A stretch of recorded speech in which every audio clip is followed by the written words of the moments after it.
And somebody's with us. Hallelujah. Give me some hearts. Okay. First of all, there's a continuing problem with Gmail. Now, I think it's hilarious that most of it is the UK, the East and West coasts. I didn't have any problem. I don't use Gmail as my main email. If you want to write me, jrmiggs@gmail.com, just like my Twitter address. But guess what? I use mostly Thunderbird and regular, I don't know, the old style stuff. But Gmail is handy. So don't depend on it. Don't let anybody else own your stuff. Okay, secondly, this was a real shocker to me. It was a shocker because I thought I didn't understand the history of the Energizer Bunny, and so I brought up some cartoons. Oops, wrong cartoons. I brought up some cartoons, and I thought the Energizer Bunny was going to change over to this Mr. Energizer.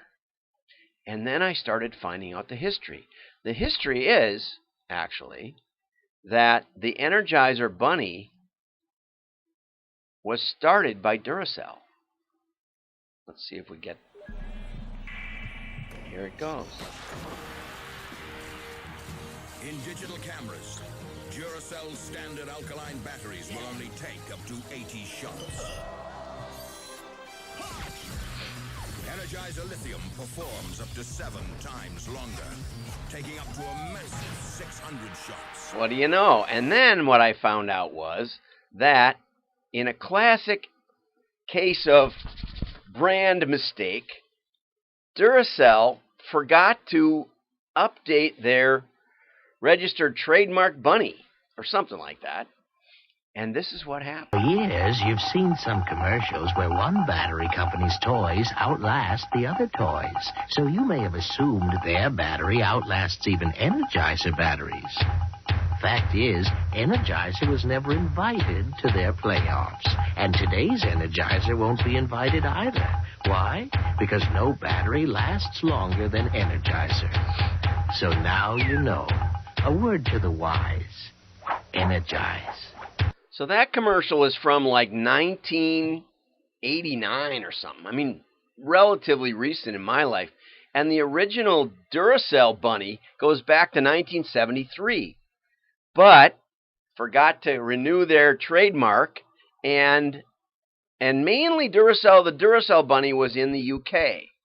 And then along the way, Energizer developed Mr. Energizer, which is what we saw here, okay? And so it isn't a case of the Energizer Bunny. So when you get the bunny in your head, I always thought Energizer, right? And I was just devastated that they might replace it with Mr. Energy, Mr. Energizer here, who just doesn't have much panache. He's looking, looks like a battery with eyes, okay? Nothing like the Energizer Bunny. But anyway, don't worry, calm down. Mr. Energizer has been basically the international branding. Maybe the trademark was still good internationally, but in the United States, we got the Energizer Bunny. So, moral, don't forget to renew your trademarks. Okay? Ay, ay, ay. I always enjoy Mark Ritson. He had this beautiful article on how the ads show international travel being glamorous. And it's not. And he says, international travel makes you gray. Travel means to be gray. You can't figure... I remember going to London to speak and checking into the Hilton at, I don't know, like 11 o'clock in the morning or something. Because we took the red eye. And that meant I could bring my wife. It all worked out. But then the air hammer started about, just when you are so tired that you go completely out. And the air hammer started up in the room next door, and you just woke up thinking that the world was ending. The adrenaline just kicked in. It was quite exciting, I have to tell you. Anyway, so yes, I get travel internationally. I recovered. Anyway, he was complaining about, this is his travel bag. He's got a MacBook in there, and he's got 12 different kinds of cables because it basically only has a USB-C. USB-C. I'm not 100% sure what a USB-C is, but I bought a Lenovo snazzy book tablet thing, which I hate. Okay, and Mark, if you're watching this, don't think Surface Pro. That whole tablet thing, it won't even sit on your lap. Think a Lenovo. I got one behind me. Think the Lenovo Yoga. It goes around like this, and it is solid, and it has the HDMI cable port. It has the phono jack if you want one. It has the Bluetooth if you don't. It has all kinds of nice plugins and 2 regular USBs plus a USB-C. That's what you want to go for. Don't think Microsoft when you think of hardware. Don't even, and I run Linux on it, Mark. If you really want to be cool, go to Lenovo with Linux. Now, here's one I really wanted to hit. And Lillian, this is one of the best articles I've heard in a long time. She talks about technology adoption and how traditionally it was a waterfall. You gather requirements, you evaluate options, you plan, you build, you buy, and you adapt. And I worked with the Hudson Bay Company back in 1994, and they hired me to be part of a JAD, Joint Application Development session. And they had one of the top software consulting firms in Canada come in, and we spent a couple days in a room. And when they finished, we had a book about this thick for the marketing database and all the specifications and requirements. And they sent it to me, and they paid me like 20 grand for those 3 days or 2 days. And they probably paid me more than they paid the consulting firm for me to keep an eye on the consulting firm. This was the marketing department hired me to keep an eye on the process. I highly recommend that. I've been in the process a lot. Anyway, so they called me up and they said, "What did you think of the specification?" And I said, "John, you bought an Eiffel Tower." And he said, "What?" And I said, "You bought an Eiffel Tower. You wanted to buy a bridge. You wanted to go from where you are to a marketing capability that you don't have. And everything in there looks functional.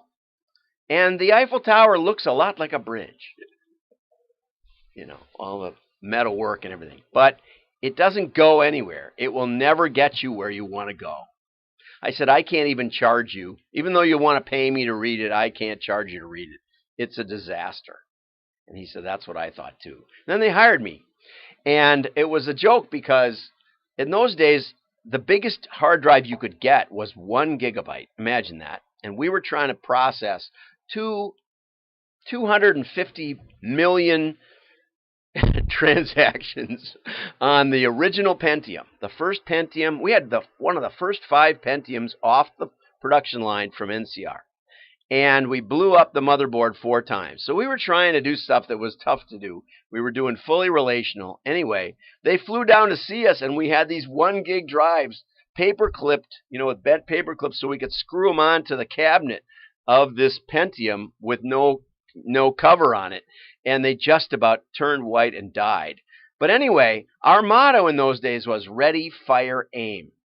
We did a lot of stuff that couldn't be done. We were on the Borland website saying this is impossible, but these guys claim to have done it. I spoke at the database conference ahead of Experian and TRW because they said, "We're on old iron. We don't have a clue. How you did this is impossible." But anyway, we did it with this process of Agile, where we adopted, we used, we learned, we added more cases, we expanded more teams and users. Now, the truth is, if you're building a bridge, this is the way to build it. If you're in a known environment, that's the way to go. But in marketing, it's never that way. Now, having said that, if you're going to pull names, if you're going to do operational processes, I highly recommend you do something with a little bit of proven track record. Okay? But I also want to recommend from Customer Think, Lillian Connors, this article. I can't cover the whole thing today, but the point is, the higher the stakes, the more the waterfall makes sense. But in a dynamic environment of marketing, you want to go with the Agile.